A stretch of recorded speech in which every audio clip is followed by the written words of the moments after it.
Turquía propone a Rusia llevar a cabo una reunión en Estambul con la participación de delegaciones de Moscú, Kiev y la ONU. En una conversación telefónica, el presidente turco Recep Tayyip Erdogan abordó con su par ruso la situación en Ucrania. Por su parte, Vladimir Putin aseguró la capacidad de Rusia de exportar cantidades significativas de alimentos y fertilizantes en caso de que se retiren las sanciones. Mientras los ataques ucranianos contra las zonas residenciales en Donetsk dejan al menos 5 civiles muertos y más de 20 heridos. Desde el terreno, Simeón Senderov. Donetsk vuelve a sufrir los ataques de las Fuerzas Armadas de Ucrania. Esta vez se trata de numerosos daños a la infraestructura civil. Hay varias escuelas que vieron estos impactos. Se trata de armas pesadas que, como pueden ver, han causado estas impactantes destrucciones. Aquí hay una de las escuelas impactadas por los proyectiles. Pues se trata de varios muertos, de más de 20 heridos por este nuevo ataque. Y lo que más sorprende es que estamos en pleno centro de Donetsk, donde no suelen pasar estos ataques. Vamos a escuchar un testimonio. Услышали звук, гул был по нарастающей. Я стала собирать сотрудников, прятать их в безопасные места.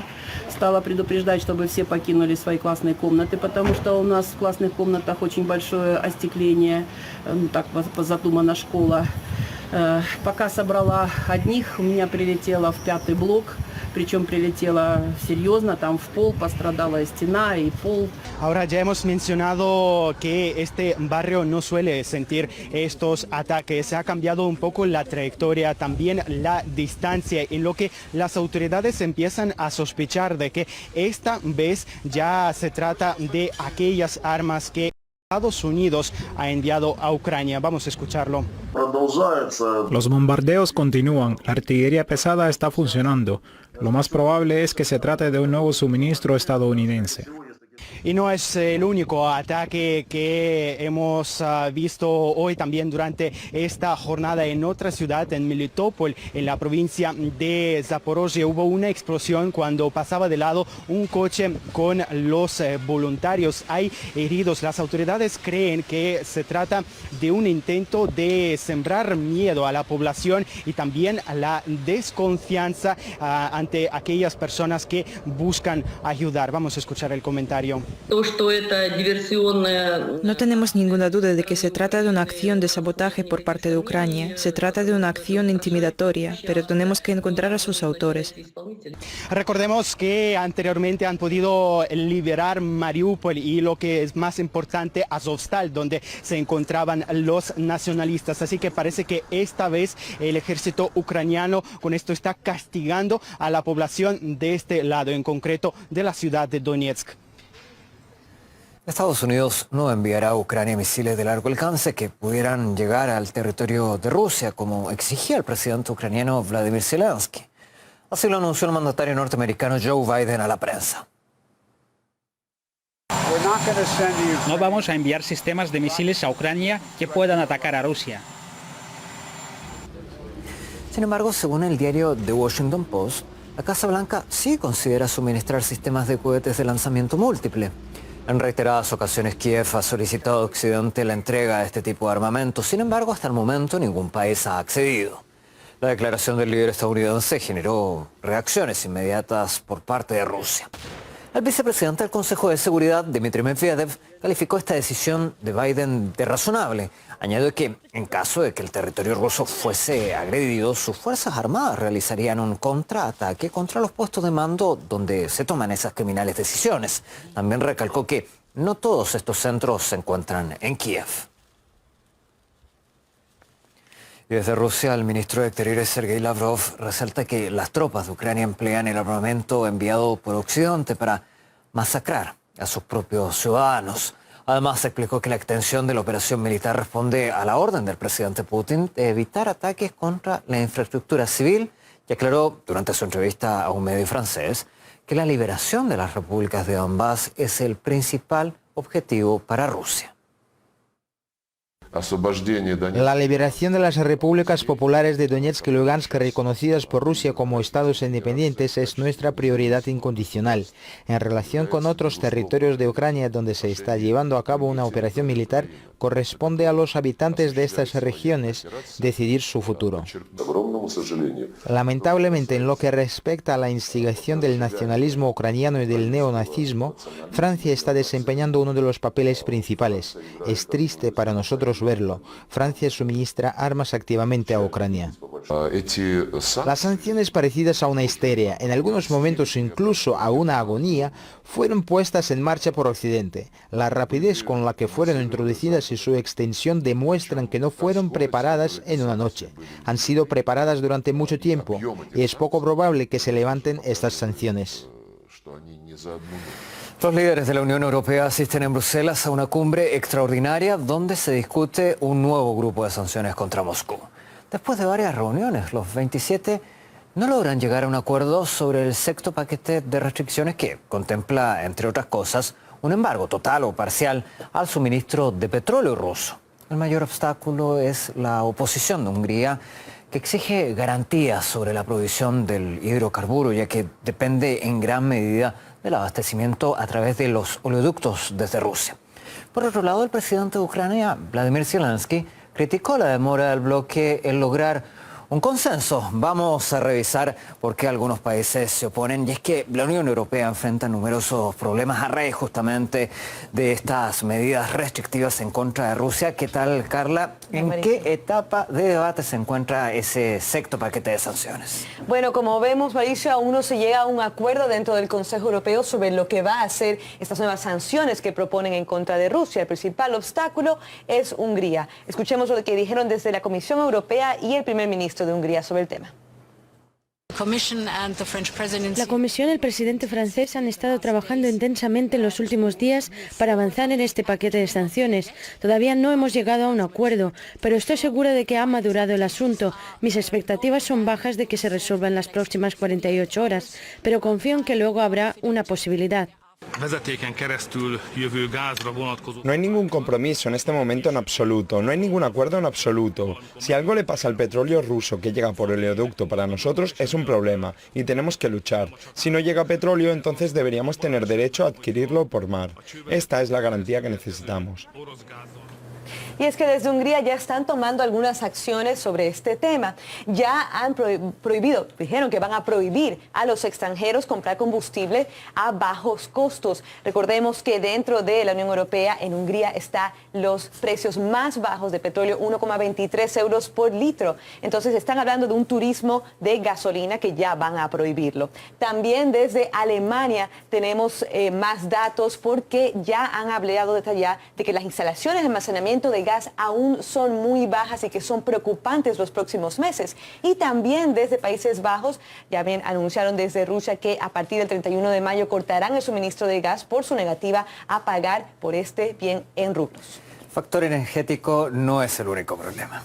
Así es, porque no es solamente este tema, sino también la inflación y los precios del consumo. Por ejemplo, en España tenemos aumento del 8,7%, la inflación subiendo a 4,9%, el valor más alto desde octubre de 1995. Entonces, también analizamos desde el Reino Unido cómo ha afectado estas sanciones que en primer lugar eran para Rusia, pero vemos que también afecta a los propios ciudadanos. Cada vez hay más personas y familias que están buscando bancos de alimentos porque no tienen suficiente para comprar buena comida, para comprar comida saludable y tienen que recurrir a estas fuentes. Y por parte de Letonia tenemos también datos de que los precios son tan altos y la producción de alimentos es tan cara que tienen que sustituir los buenos productos con otros de menor calidad y que este caso va a ser algo muy drástico sin duda. Veremos si la Unión Europea logra este acuerdo que debería ser unánime en estos casos. Sin duda, cuando sobre todo son los ciudadanos, los europeos, quienes resultan principalmente afectados. Te agradecemos, Carla. De hecho, lo hemos conversado. El analista internacional José Antonio Guido opina que las medidas económicas que toma Occidente, y en concreto la Unión Europea, contra Rusia, son las que provocan esa inflación mundial. Las élites políticas, las clases dominantes que tienen el poder político, le están acusando al gobierno ruso, al presidente ruso, por esta situación de crisis económica y de inflación, cuando en realidad son las medidas económicas que van tomando ellos, intentando afectar a Rusia, las responsables de esta situación de carestía de la vida en base a la carestía de los productos energéticos, de los combustibles, del petróleo, del gas, que eso produce un efecto de inflación general. Es decir, es un truco deshonesto de esas élites políticas para ocultar ante la opinión pública europea, que está bastante dormida por una información absolutamente sectaria y por la falta de acceso a la libertad de expresión, está dormida y le resulta fácil, por tanto, a estos europeos dirigentes engañar a la opinión pública europea. Es un acto absolutamente deshonesto que esperemos tenga algún castigo electoral y político, ¿no? España celebra 40 años de su entrada a la OTAN y en el acto de conmemoración el presidente del gobierno ha asegurado que a raíz del conflicto en Ucrania la alianza militar se ha revitalizado. Una postura que no comparten en Unidas Podemos. Desde el partido aliado al Ejecutivo Pedro Sánchez califican a la organización como criminal. Francisco Guaita con los detalles.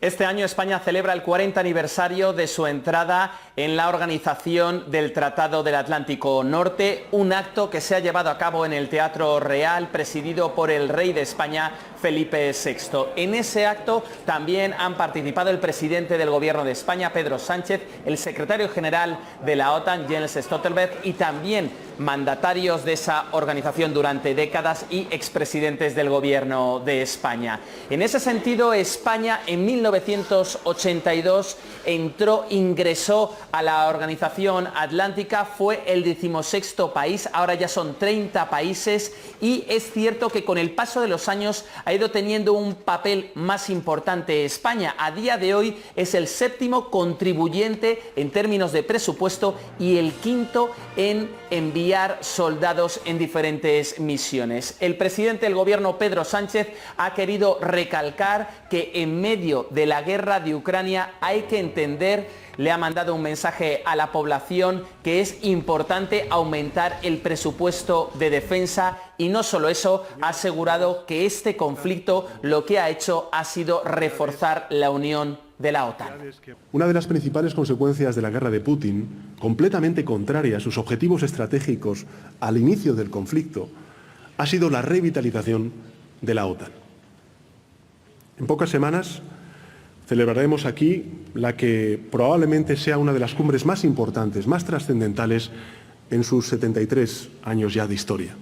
A ese acto quienes no han acudido son los ministros de Unidas Podemos, sus socios de gobierno, del gobierno del Partido Socialista, una muestra más de las diferencias importantes que existen cuando hablan de la Organización del Tratado del Atlántico Norte. Desde Unidas Podemos, recientemente en una comisión de defensa, una de sus diputadas decía sobre la organización que es belicista y criminal.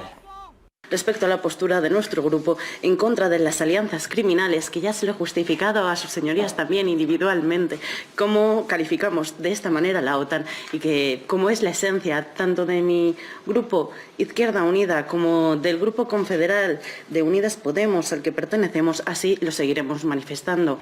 Para una parte de la ciudadanía, estar dentro de la OTAN supone un paraguas fundamental para la seguridad de España y también del continente, pero hay aquí en este país quienes son más críticos y quienes creen que la OTAN es una mera herramienta de Estados Unidos para que siga siendo el dominador del mundo. Este acto se da justo solo semanas antes de la cumbre de la OTAN aquí en Madrid, en donde encima de la mesa están los dos candidatos, Finlandia y Suecia, para entrar dentro de esta organización atlántica. Recordemos que ambos países dejaron de ser neutrales, como era su tradición, y son candidatos a día de hoy de la OTAN. Sin embargo, Turquía ha dicho que va a negar su entrada y eso implica que no formarán parte de la OTAN en el caso de que mantengan su veto, porque dicen que son países que apoyan al terrorismo. En Colombia ya se ha escrutado casi el total de las mesas electorales. El izquierdista Gustavo Petro obtiene más de un 40% de los votos durante la primera vuelta de las presidenciales. Según los últimos informes de la registraduría, su rival para el balotaje del 19 de junio será Rodolfo Hernández, el exalcalde de Bucaramanga. A su vez, desde la derecha ya expresan su apoyo a Hernández para evitar que, por primera vez en la historia del país, la izquierda llegue al poder. Camila Lozano Delgado con los detalles. Pues el escrutinio de las mesas, con el escrutinio de mesas casi completo, los dos candidatos que se posicionan para disputar la presidencia de Colombia son evidentes: Gustavo Petro y Rodolfo Hernández. Por un lado, Gustavo Petro con 40% de los votos en primera vuelta y Rodolfo Hernández con el 28%. Recordemos que en Colombia la presidencia la gana quien obtenga la mitad más uno de los votos. Escuchemos las palabras del candidato Gustavo Petro. Lo que se disputa hoy es el cambio.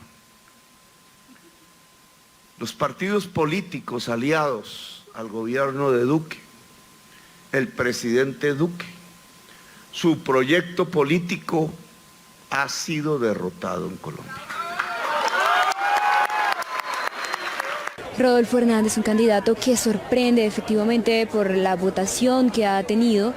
Es un candidato que tiene 67 años de edad, es un ingeniero civil quien su campaña la financia toda con recursos propios, recursos que ha obtenido a través de diferentes trabajos que ha hecho durante su vida en un sector bastante influyente de la construcción colombiana. Como bien ya ustedes lo escuchaban, él fue alcalde de la ciudad de Bucaramanga, una ciudad que no fue contraria a los resultados, una de las ciudades que más votó por Hernández. Adicional, en el año 2021 fue investigado por una presunta acción de corrupción.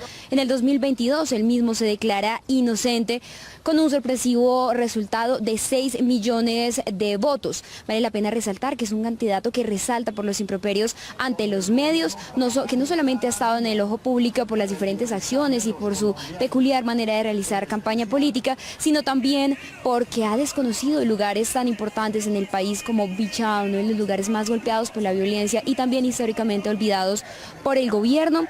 Adicionalmente, en el 2016, una de las entrevistas que más preocupa, donde resalta que él se declara admirador de Adolf Hitler, una afirmación pues que tiempo después él señala que se da en un contexto de un lapsus y un equívoco que ha tenido. Nosotros, para entender quiénes son los dos candidatos y especialmente este segundo candidato por la presidencia de Colombia, hablamos con Sergio Pascual. Él es un exdiputado del Congreso de España. Escuchemos sus palabras. De un candidato que se ha mantenido recluido en su casa y expresándose fundamentalmente por redes sociales y centrando su discurso en la antipolítica. Es un discurso, bueno, pues clásico de los de extropopulismo, ¿no? como el trampista, ¿no? Atacando a las instituciones tal y como las conocen los colombianos hoy y centrándose, insisto, en cuestiones de esa antipolítica que son como muy cercanas, ¿no? Los coches oficiales, los salarios de los congresistas, etcétera, ¿no? Y es paradójico porque él tiene un juicio abierto, está imputado por una causa de corrupción, por unos presuntos beneficios que le dio a su propio hijo. Enfrente, el candidato Gustavo Petro es un candidato de izquierdas que ha hecho casi lo contrario, ¿no? Ha estado permanentemente en plazas públicas, comunicándose con la población y ha puesto encima de la mesa un programa de gobierno muy detallado, ¿no? Es casi como la disputa entre el estadista y el populista a lo que se enfrenta Colombia en esta segunda vuelta. Adicional, dentro de las acciones que digamos hace un balance tanto presidencia como registraduría y efectivamente todo el despliegue militar liderado por el Ministerio de Defensa, pues hacen un balance de una jornada electoral tranquila. Mientras esto ocurría, a pocas horas de hacer cierre de todas las urnas en el país, se registró el asesinato de una jurada de votación en Vista Hermosa, Meta. Junto a ella fue herido un uniformado y adicional a esta jornada también hubo varias acciones de explosivos. Escuchemos también el análisis que tiene que decir Pascual frente a lo que fue la jornada electoral desde una mirada internacional.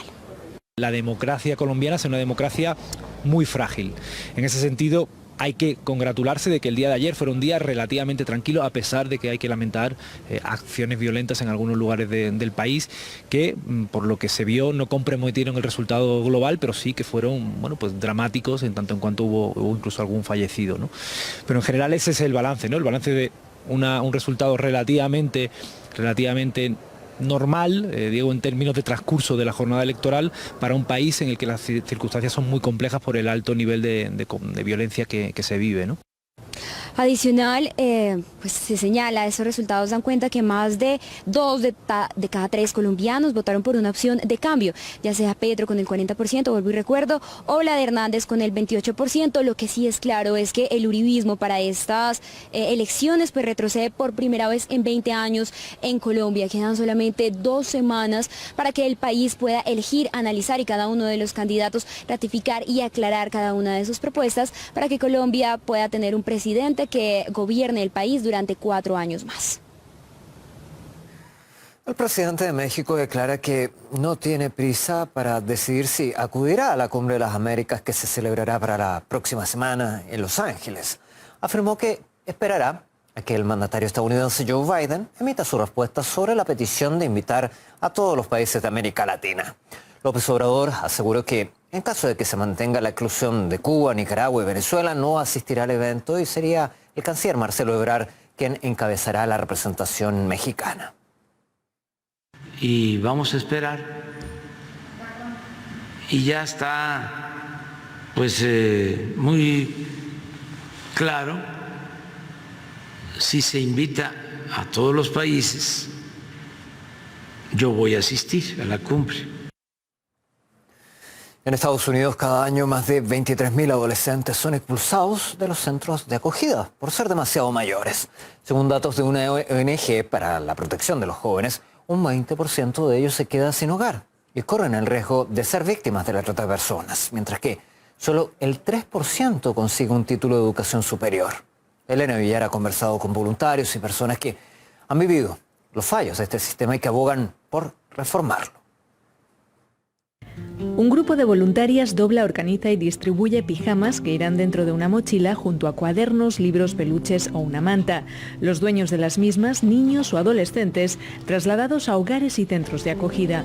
Una situación en la que se ven 700 menores cada día en Estados Unidos y lo único que reciben de los servicios sociales es una bolsa de basura donde meter algunos útiles personales.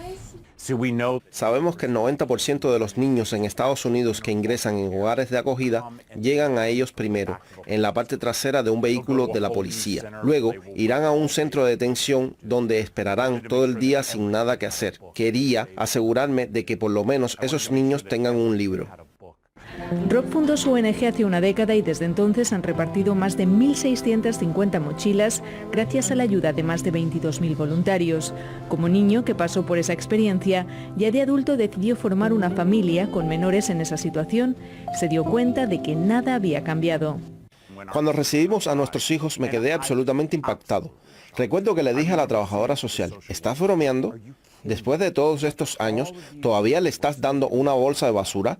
Y ella me respondió, ¿qué debíamos darles? Le contesté, ¿qué tal un poco de esperanza? Se calcula que el 6% de los niños estadounidenses antes de cumplir los 18 años pasarán en algún momento de sus vidas por el Sistema Nacional de Acogida, la mayoría de ellos con importantes carencias en salud mental. Esto supone que cuando cumplan 24, solo la mitad de ellos hayan obtenido un empleo estable. Es por eso que organizaciones como estas insisten en que se les debe ayudar más material y psicológicamente para que puedan construir un futuro sólido. La realidad es que el 20% de quienes son expulsados por edad del sistema de acogida acaban automáticamente en la calle.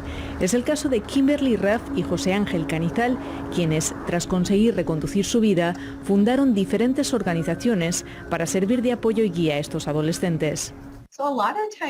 La mayoría de las veces, estos niños se enfrentarán a la falta de vivienda porque no tienen un sistema de apoyo familiar para ayudarlos a navegar la vida y hacer la transición a la edad adulta. Entonces corren riesgos simplemente a la hora de tratar de encontrar un lugar para vivir. Podría ser por parte de personas que no son el mejor sistema de apoyo o podría significar volver con su familia, una situación que quizá no sea segura. En cuanto al tráfico de personas, por lo que hemos visto, supone que entre un 60 y un 90% de los rescatados provienen del sistema de acogida. Esto quiere decir que la mayoría de las personas que son víctimas de trata están relacionadas con este sistema. Es realmente impactante encontrarte con estas cifras y ver que realmente no se hace nada. Debe hacerse más por esta población o comunidad vulnerable. Los expertos abogan por modificar un sistema de acogida que se está demostrando fallido. Una de las opciones, poner el foco en toda la familia y no solo en los niños. Definitivamente creo que hay muchos cambios que deberían ocurrir y hay personas más inteligentes y sabias que yo que están trabajando en algunos de esos cambios. Pero creo que mi mayor punto de defensa sería brindar más apoyo a toda la familia e intentar mantener a las familias intactas, unidas tanto como sea posible. Una aproximación compleja teniendo en cuenta el infierno del que escapan la mayoría de esos menores, unas dificultades que sin embargo muchos arrastran de por vida.